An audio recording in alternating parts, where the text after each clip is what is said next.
Yes students, आज आपका topic है प्रॉफिटेबिलिटी और इनकम रेशो।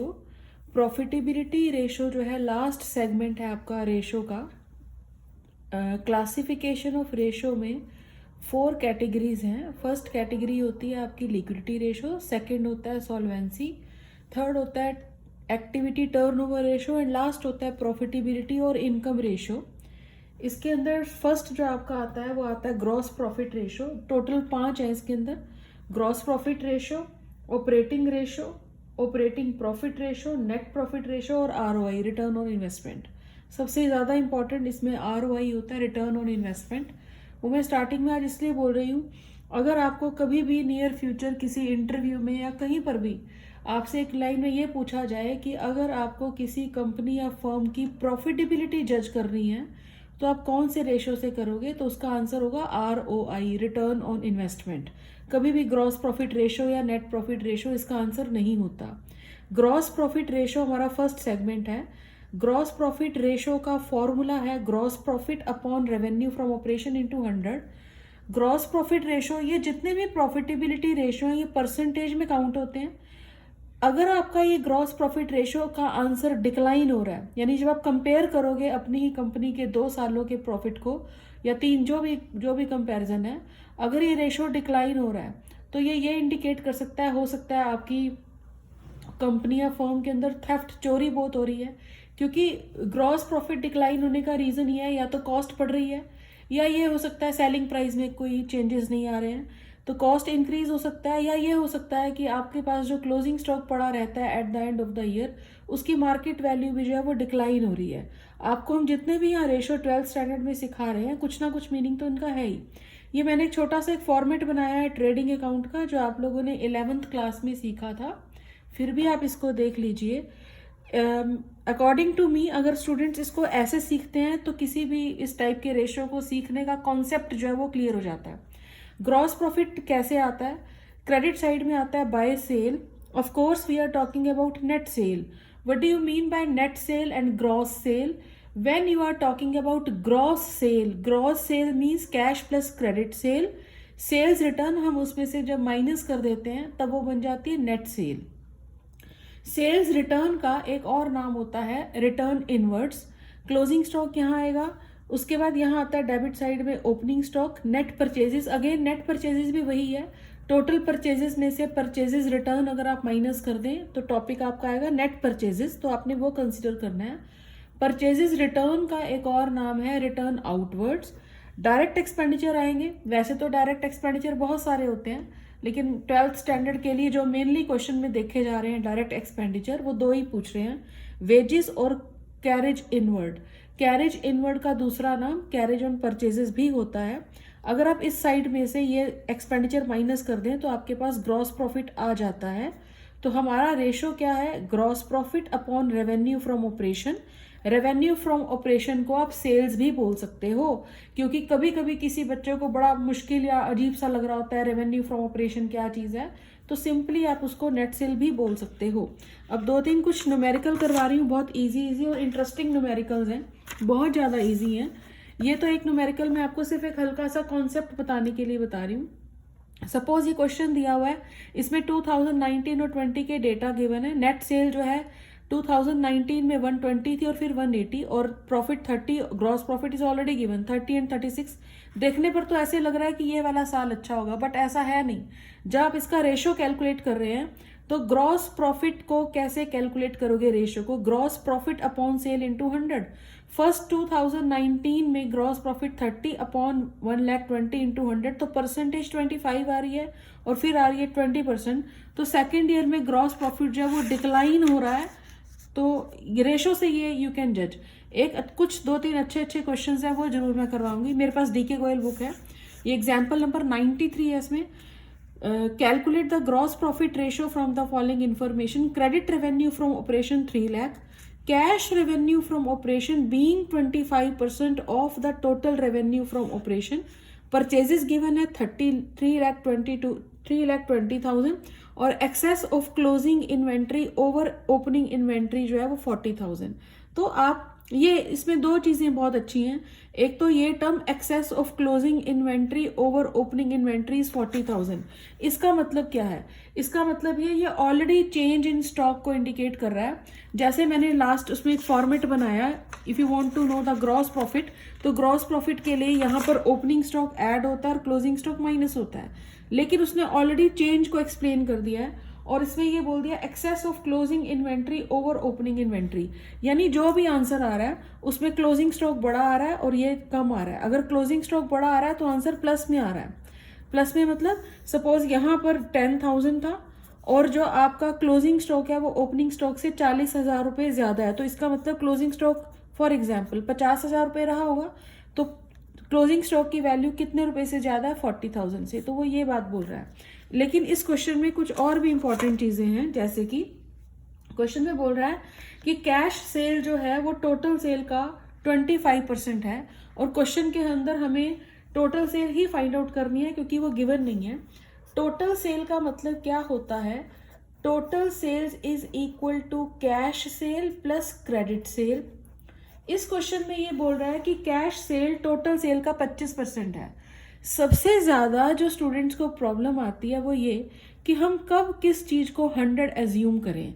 तो जो चीज गिवन नहीं है आप उसे ही 100 एज्यूम कर लें। जैसे इस क्वेश्चन में बोल रहा है कि कैश सेल टोटल सेल का 25% है, तो क्या टोटल सेल मुझे नहीं मालूम, तो टोटल सेल को मैंने क्या एज्यूम किया? 100। तो कैश सेल कितनी है? 25।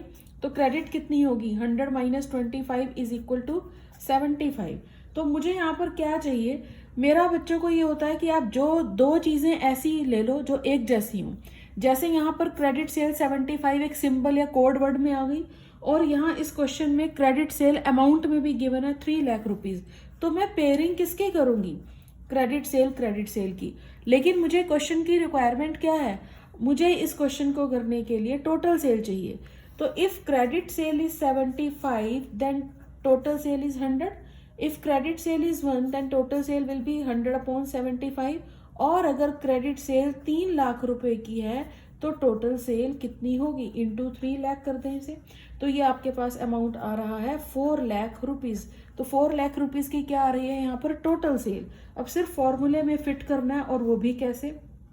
एक और इम्पॉर्टेंट चीज, मेरे पास जो ये क्वेश्चन है अच्छा और डिसेंट क्वेश्चन है। इस क्वेश्चन के अंदर परचेजेस गिवन है 3,20,000 और excess of closing stock over opening stock जो है वो 40,000 है। तो इस क्वेश्चन में जब मुझे ग्रॉस प्रॉफिट कैलकुलेट करना है तो मैं क्या करूंगी? कॉस्ट कैसे कैलकुलेट होगी? मेरे पास कॉस्ट के लिए क्या होगा? परचेजेस गिवन है 3,20,000 और change in stock is given 40,000, तो मैं 40,000 का चेंज इन स्टॉक माइनस कर दे रही हूँ, तो मेरे पास कॉस्ट ऑफ गुड सोल्ड आ रही है 2,80,000। लेकिन मुझे तो ये भी नहीं चाहिए, मुझे तो ग्रॉस प्रॉफिट चाहिए।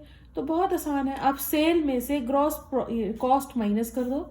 सेल आपके पास 4 लाख रुपीज की है, इसमें से अगर आप कॉस्ट 2,80,000 की माइनस कर देते हैं तो आपके पास ग्रॉस प्रॉफिट आ जाएगा, और ग्रॉस प्रॉफिट आ रहा है 1,20,000।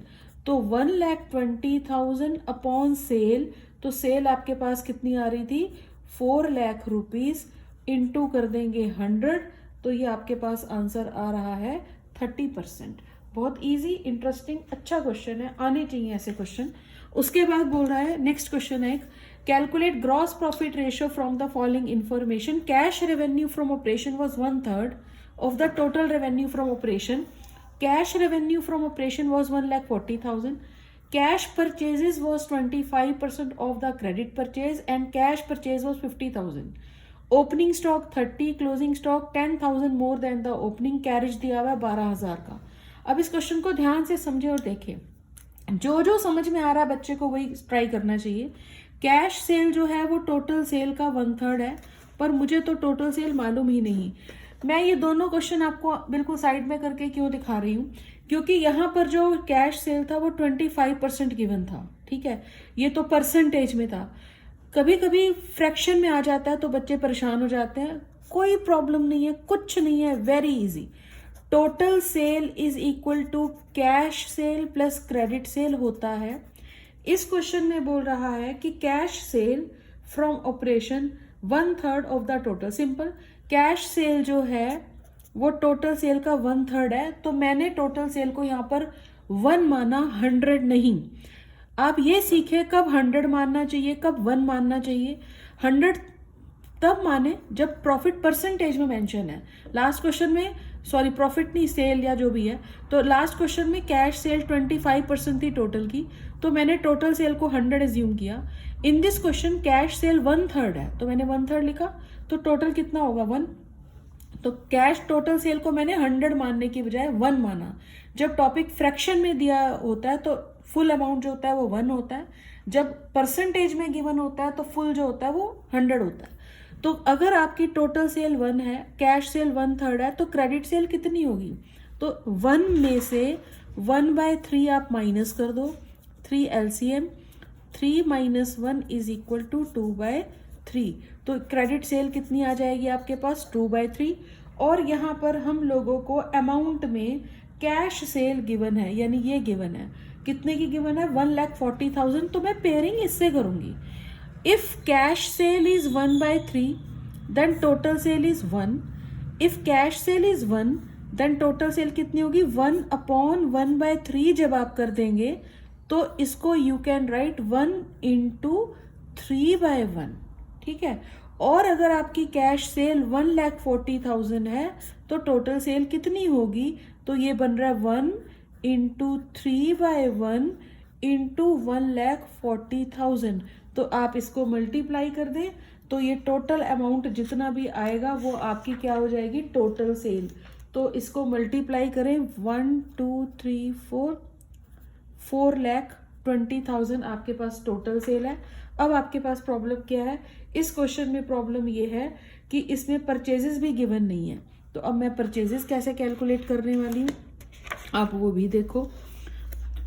तो परचेजेस कैसे कैलकुलेट करनी चाहिए। अगर मुझे परचेजेस कैलकुलेट करना है इस क्वेश्चन के अंदर, कैश परचेजेस 25% है ऑफ क्रेडिट परचेजेस का, तो टोटल परचेजेस के 2 पार्ट होते हैं, cash purchases plus credit purchases. तो इस क्वेश्चन में बोल रहा है कि कैश परचेजेस 25% है किसका, क्रेडिट परचेज का। क्रेडिट परचेज मुझे मालूम नहीं, तो मैंने उसे क्या एज्यूम किया 100। स्टूडेंट्स को यही चीज सीखनी चाहिए कब किसको 100 मानना है। यहाँ पर बोल रहा है कि कैश परचेजेस क्रेडिट परचेजेस का 25% है। तो कैश परचेजेस अगर 25 है तो क्रेडिट परचेज मैंने 100 माना, तो टोटल परचेजेस कितनी हो जाएगी 125। और इस क्वेश्चन में कैश परचेजेस गिवन है 50,000, ये गिवन है 50,000, तो मैं पेयरिंग इससे करूंगी। अगर कैश परचेजेस 25 है तो टोटल परचेजेस कितनी है 125। अगर ये 1 है तो 125/25। और अगर आपकी कैश परचेजेस 50,000 है तो टोटल परचेजेस कितनी होगी, ये आ रहा है 2,50,000। मेरा तो ये आ रहा है 2,50,000 जो बिल्कुल सही आ रहा है। उसके बाद इस क्वेश्चन में टॉपिक दिया हुआ है ओपनिंग इन्वेंट्री। अच्छा, अब अगर मान लो मैं इस क्वेश्चन को और इजी वे में करना चाहूँ, इजी वे में इन द सेंस ये क्वेश्चन ये वाला है, इसकी कंटिन्यूटी में यही कर देती हूँ मैं इसे, ताकि स्टूडेंट्स को पता लग जाए यार ये हो क्या रहा है। अगर मैं इस क्वेश्चन को और सिंपल वे में करूँ, मुझे तो मज़ा तब आता है जब ये ट्रेडिंग अकाउंट के फॉर्मेट में हो जाए, तो सारी ही चीज़ें इजीली फिल हो जाती हैं। जैसे सबसे पहले यहाँ पर हमने लिखा बाय सेल, तो इस क्वेश्चन में टोटल सेल जो मैंने कैलकुलेट की थी वो कैलकुलेट की थी 4,20,000, ये मैंने यहाँ लगा दिया 4,20,000। फिर मैंने यहाँ पर 2 ओपनिंग स्टॉक, प्रॉपर वे यही होता है ट्रेडिंग अकाउंट का। तो ओपनिंग इन्वेंट्री इस क्वेश्चन में गिवन है 30,000। परचेजेस मैंने अभी कैलकुलेट की थी, टोटल परचेजेस वो आ रही थी 2,50,000। मैंने टोटल परचेजेस भी यहाँ फिट कर दी 2,50,000। और इस क्वेश्चन के अंदर आपको कोई भी कैरेज गिवन है सिर्फ, तो ऑफ कोर्स वो कैरेज इनवर्ड ही कहा जाएगा। कैरेज गिवन है 12,000 और उसके बाद ये मेंशन किया गया है कि क्लोजिंग स्टॉक ओपनिंग स्टॉक से 10,000 रुपये ज़्यादा है। तो अगर ओपनिंग स्टॉक जो है आपका वो 30,000 रुपये है, तो क्लोजिंग स्टॉक उससे अगर 10,000 रुपये ज़्यादा है तो वो कितना हो जाएगा 40,000। अब मुझे चाहिए क्या, मुझे तो जीपी चाहिए इसके अंदर ग्रॉस प्रॉफिट। तो इस साइड का टोटल आपका आ रहा है 4,60,000। इसमें से ये वाली साइड आप माइनस कर देना, 30,000, 2,50,000 और जो भी अमाउंट ये आ रहा है तो ये आ रहा है 250 प्लस 30 280, 280 प्लस 12 ये हो गया आपके पास 292।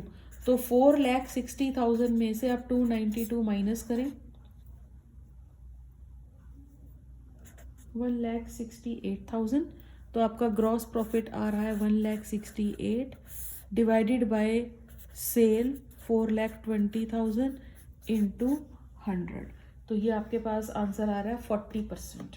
ओके जी, तो ये वाला क्वेश्चन था, ये इसका आंसर आ रहा है 40%। बुक में कुछ इस तरीके से किया होता है, मुझे इसमें मज़ा नहीं आता है, तो जब तक अकाउंट्स में मज़ा ना आए तब तक नंबर कहाँ से आएंगे।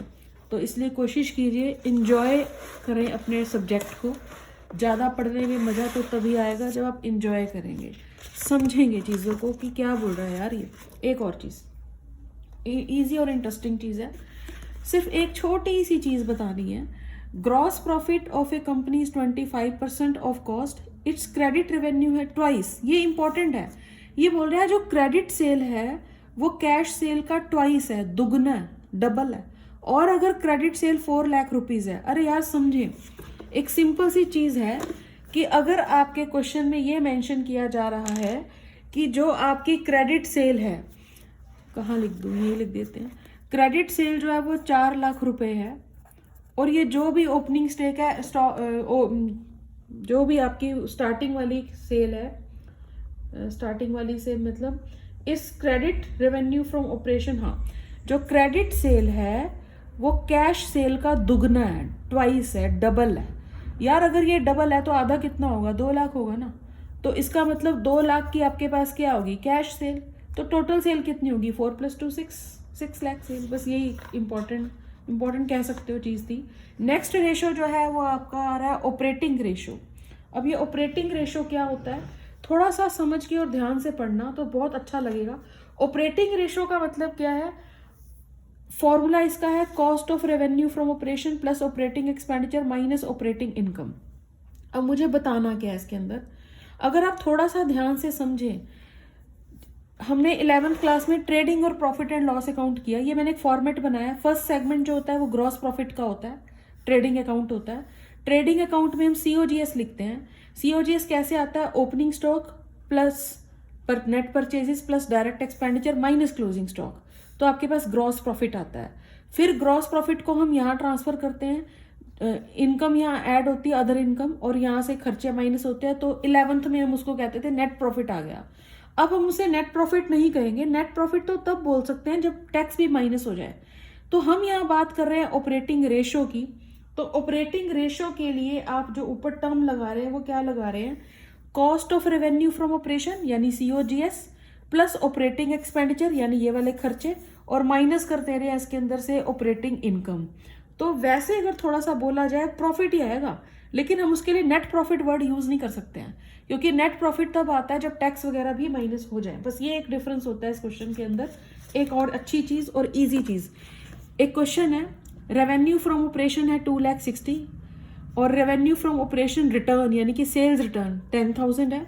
Cost of revenue from operation 150 है, सेलिंग एक्सपेंसेस 40 है, एडमिनिस्ट्रेटिव एक्सपेंसेस 20,000 है।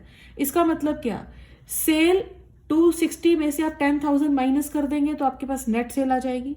उसके बाद क्या रहा है, cost of revenue from operation, हमें अभी सेल की क्या जरूरत है, अभी थोड़ा सा देखा जाए तो नहीं चाहिए ना हमें सेल। तो cost of revenue from operation दिया हुआ है 150, ये 40 और 20 आप ऐड कर देंगे, ये ऑपरेटिंग एक्सपेंडिचर है, अपॉन आएगा नेट रेवेन्यू फ्रॉम ऑपरेशन, तो उससे डिवाइड करो और आंसर हाजिर। उसके बाद एक छोटी सी और अच्छी सी चीज बतानी है सिर्फ, जब भी आपको फॉर एग्जाम्पल ये टॉपिक गिवन हो, लॉस ऑन सेल ऑफ कोई प्लांट हो या लॉस बाय थेफ्ट हो या लॉस बाय फायर हो, वो आपके ऑपरेटिंग एक्सपेंडिचर नहीं है। चोरी क्या रोज हो जाती है शॉप में, नहीं। आग क्या रोज लगा देते हो क्या दुकान में, नहीं। तो loss by fire, loss by theft, ये दोनों या इस एबनॉर्मल जो चीजें हैं ये ऑपरेटिंग एक्सपेंडिचर का हिस्सा नहीं है। अगर क्वेश्चन में ये दिख जाए तो आपको इसको कंसीडर नहीं करना है, नहीं करना है, ठीक है। उसके बाद एक और टॉपिक है आपका, नेक्स्ट जो टॉपिक है वो है आपका ऑपरेटिंग प्रॉफिट रेशो। अभी तक हमने किया था ऑपरेटिंग रेशो, एक ऑपरेटिंग रेशो और एक टर्म इसके अंदर जो आती है वो आती है ऑपरेटिंग प्रॉफिट रेशो। तो सब में डिफरेंस है, सब एक जैसे नहीं है ये। आगे आपका टॉपिक है operating profit ratio, operating profit ratio. अब इसमें करना क्या है हमने, अगर स्टूडेंट्स ये दोनों तीनों टॉपिक जो आज हमने अभी इस क्लास में किए एक साथ करोगे तभी आपको कॉन्सेप्ट क्लियर हो जाएगा। ऑपरेटिंग रेशो, इससे पहले जो था वो ऑपरेटिंग रेशो था, इसमें एक बीच में एक और वर्ड आ गया ऑपरेटिंग प्रॉफिट रेशो। तो ऑपरेटिंग रेशो का फॉर्मूला था COGS, operating expenditure minus operating income. अब बात कर रहा है ऑपरेटिंग प्रॉफिट रेशो की। ऑपरेटिंग प्रॉफिट कैसे आता है, उसके लिए आप क्या करोगे, ऑपरेटिंग प्रॉफिट का फॉर्मूला आपके पास क्या होगा, इसका फॉर्मूला है operating profit upon net cell into 100। अरे यार अब ये ऑपरेटिंग प्रॉफिट क्या होता है, तो gross profit plus operating income और माइनस क्या कर दोगे इसमें से ऑपरेटिंग एक्सपेंडिचर। कोई बच्चा ध्यान से समझे और देखे ना, इससे पहले वाले टॉपिक में कॉस्ट को कंसीडर कर रहा था, अब भी वही बात हो रही है, बस दोनों का रूप चेंज हो गया है कि वहां पर कुछ और बात कॉस्ट को कंसीडर कर रहा है और यहाँ पर ग्रॉस प्रॉफिट में से वहां पर COGS plus operating expenditure minus operating income करता है, यानी ऐसे एल बनाता है जब हम ऑपरेटिंग रेशो पढ़ते हैं। जब आप ऑपरेटिंग प्रॉफिट रेशो पढ़ते हो तो ऐसे उल्टा चल रहा है कि gross profit plus operating income minus operating expenditure. देखो कितनी मजेदार चीज है, अगर आप ग्रॉस प्रॉफिट ऑपरेटिंग रेशो पढ़ रहे थे तो एल बना रहा है, यानी COGS plus operating expenditure minus कर रहा था ऑपरेटिंग इनकम। अब यार उल्टा चल रहा है, अब ऐसे चल रहा है, इसमें कह रहा है gross profit plus operating income और माइनस क्या कर दे रहा है ऑपरेटिंग एक्सपेंडिचर। तो आपके पास क्या आ जाएगा ऑपरेटिंग इनकम। बस इतनी सी बात है और कुछ भी नहीं है इस क्वेश्चन में। अब एक ही क्वेश्चन है इससे रिलेटेड मेरे पास जो इजी भी है और अच्छा भी है। इस क्वेश्चन में है रेवेन्यू फ्रॉम ऑपरेशन दिया हुआ है 8 lakh, revenue gross profit is given 25% on cost, office expenditure, selling expenditure और loss by fire. Loss by fire तो लेना ही नहीं क्योंकि ये क्या चीज़ है, एबनॉर्मल चीज़ है, ये आपने कंसिडर करनी ही नहीं है। अगर आप ये बुक देखें इसमें जो मेन टॉपिक है वो क्या है, ग्रॉस प्रॉफिट कैसे कैलकुलेट करोगे। इसमें बोल रहा है ग्रॉस प्रॉफिट 25% कॉस्ट का है, कॉस्ट तो मुझे मालूम ही नहीं, तो आप कॉस्ट को क्या मान लेंगे 100। तो हमारे पास फॉर्मूला होता है sale is equal to C plus P। Gross profit जो है वो कॉस्ट का 25% है, तो कॉस्ट को 100 माने, प्रॉफिट 25, तो सेलिंग प्राइस कितना हो गया 125। तो यहाँ पर आपके पास सेल अमाउंट में गिवन है 8 लाख रुपीज। मुझे चाहिए क्या इस क्वेश्चन के लिए, मुझे ग्रॉस प्रॉफिट चाहिए। तो अगर सेल 125 है तो प्रॉफिट है 25, अगर 1 है तो 125 अपॉन ये, और अगर सेल 8 लाख रुपए की है तो आपका ग्रॉस प्रॉफिट कितना होगा, तो ग्रॉस प्रॉफिट यहाँ पर आ रहा है 1,60,000। ठीक है, अब ग्रॉस प्रॉफिट आ गया आपके पास 1,60,000। इसमें हमने ऐड क्या करना है, ये चीज दोबारा देख लेते हैं। अगर यहाँ खिचड़ी पिचड़ी हो गई तो अच्छे से, मैं थोड़ा रफ टफ सा हो गया, अच्छे से देख लें।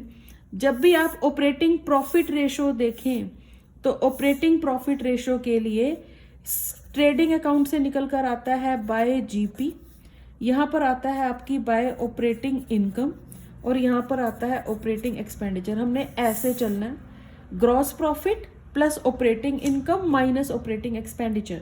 जो भी मैंने क्वेश्चन किया इसमें ऑपरेटिंग ग्रॉस प्रॉफिट जो है आपका 1,60,000 आ रहा था, मैंने ग्रॉस प्रॉफिट की जगह 1,60,000 लगा दिया। और फिर आ रहा है ऑपरेटिंग इनकम। इस क्वेश्चन के अंदर ऑपरेटिंग इनकम कुछ भी नहीं थी, एक्सपेंडिचर जरूर था। एक्सपेंडिचर क्या है, ऑपरेटिंग एक्सपेंडिचर में office and administrative expenditure given थे 20,000, वो लेने हैं। और आपने एक सेलिंग एक्सपेंडिचर लेना है 28। लॉस बाय फायर भी गिवन है पर वो लेना नहीं है, क्योंकि लॉस बाय फायर आपका ऑपरेटिंग खर्चे वो होते हैं जो बिजनेस चलाने के लिए आप अपने खर्चे करते हो। तो लॉस बाय फायर हम कोई जानबूझ के अपनी फर्म में आंख थोड़ा लगा देंगे, तो वो टॉपिक इसके अंदर नहीं लेना चाहिए। तो 160 में से 48 आप माइनस कर देना, तो आपके पास 1,12,000 आ जाएगा। उसको आप डिवाइड कर देना सेल से। सेल इस क्वेश्चन में 8 लाख रुपीज है इंटू 100, तो ये आंसर आ जाएगा। अब इस सेगमेंट के 2 टॉपिक बचे हैं, एक तो बचा है नेट प्रॉफिट रेशो और एक बचा है ROI। नेक्स्ट क्लास में वो होगा, तब तक इसकी प्रैक्टिस करें, एंजॉय करें, वर्क हार्ड।